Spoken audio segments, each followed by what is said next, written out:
protocol for using social media in a healthy way? Because, I mean, I'm assuming that social media is like a double-edged sword, just like everything else is today. But yeah, do you think it's helping or hurting? Yeah, it's both. It's doing both. I think I actually came out of researching for the book much more pessimistic about social media than I was going into it, to my surprise, because I think the harm is more than I really appreciated before. But it really comes down to how we're using it, right? And how it's designed for us to use, right? So there are the habits that we maintain that we can control to some extent, right? How much time are we spending online? But also, what are the ways we're using it? Is it that we're using social media to passively scroll and just mindlessly looking at content and taking in information? Or are we using it to proactively reach out to people, to stay, keep tabs on the people we care about most?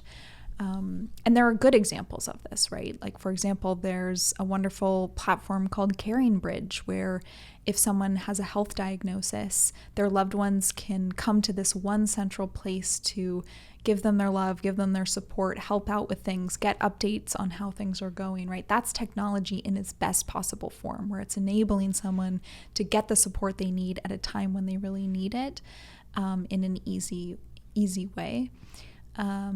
But, if we're over-relying on it and using it as a substitute for human connection, in person, real, authentic, meaningful human connection, that's a problem. And that's where we see people start to feel lonely, start to feel isolated, start to feel anxious.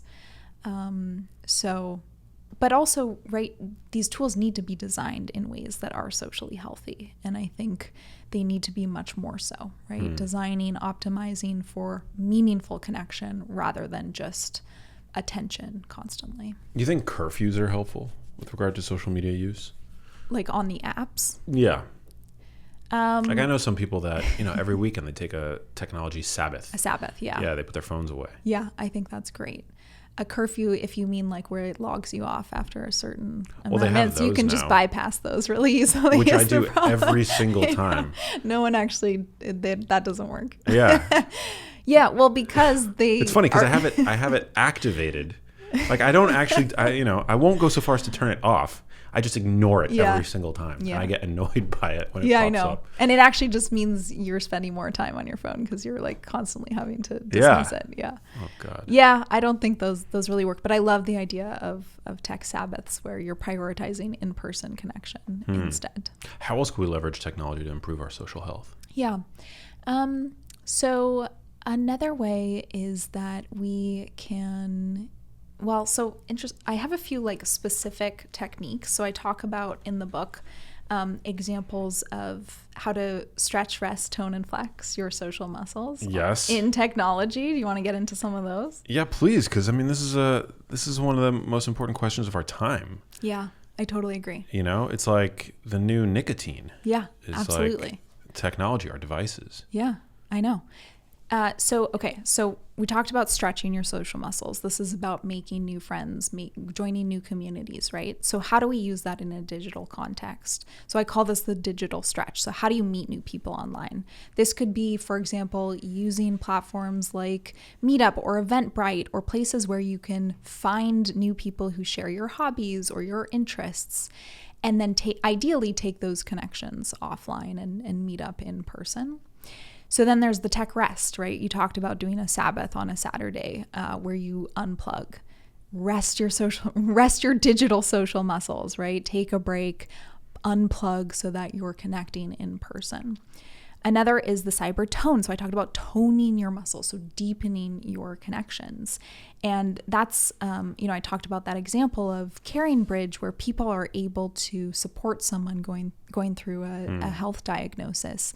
That's an example of where they're able to deepen that connection. They're supporting each other and caring for one another at a time of vital need. And I love that because that is toning your social muscles and using technology to do it. Very positive use. A very positive use case, yeah. And another example is like, so with stretching your social muscles online, is a lot of people who are diagnosed with a rare disease, for example, but who find a supportive network of other patients online and never meet in person, but are able to exchange information. Or things like mom groups or dad groups where you're sharing information about parenting and getting support in those kinds of ways. That's a great example too. And then the last tip is around the virtual flex. So again, like staying in touch online. So during COVID, my family was all in Canada. I was stuck down here. The border was closed. I didn't see my family for 2 years.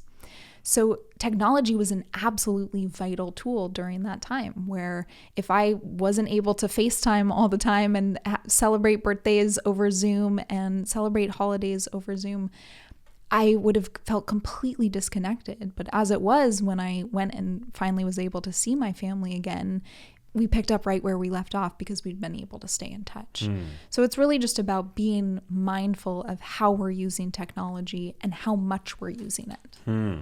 Are any of the social networks more pro-social as compared to anti-social? Like, you know, are any of the, would you say that, like, you know, any of the existing social networks are more, you know, provide ground that's more fertile for encouraging social health?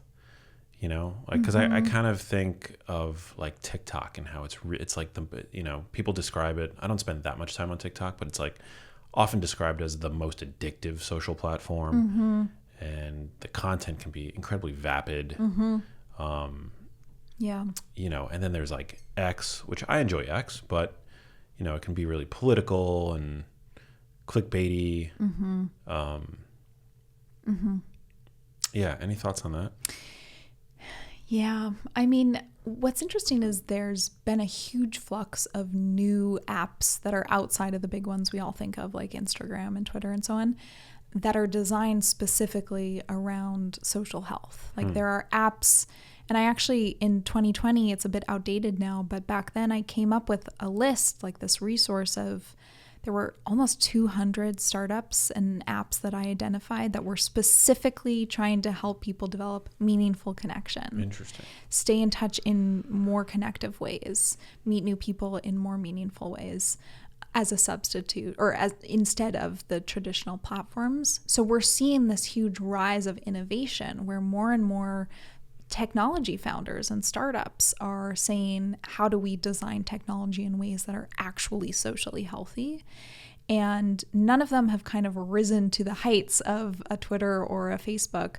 But I hope that we will see at least one of them in the years to come. There's so many of these startups. I get a message every week on LinkedIn from a founder who's working in this space and trying to design technology for social health. And that's great. Like, that's a really wonderful sign of what's to come.